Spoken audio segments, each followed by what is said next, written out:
Good morning. Good morning po. Ako po si Beshel.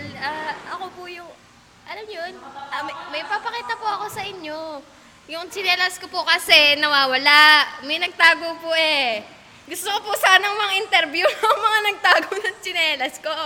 Pwede niyo pong makita yung tsinelas ko. Magkaiba. Tingnan niyo ha. Di ba po? Magkaiba.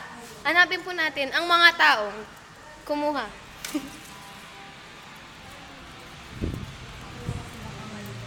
Ayoko kasi mag-assume. Siyempre, di naman nag-a-assume talaga na. Hindi po siya nag-a-assume, pero siya po talaga yung nagtago ng Hindi naman nag-a-assume. tsinelas ko! Aminin mo! Hindi po. Di wala akong alam. Yung tsinelas mo? Kapatid pa naman kita, tapos Ninyango niya yung nyenyan mo! Ano? Anyo. Mamaya masagap ni Anye! mabasa ni mapanood ni Ian yan. May assume ka dyan. Anye, nangin mo yung nyenyan mo. Hindi, B. Nyenyot? Hindi. Anye. Hindi ka naman maintindihan.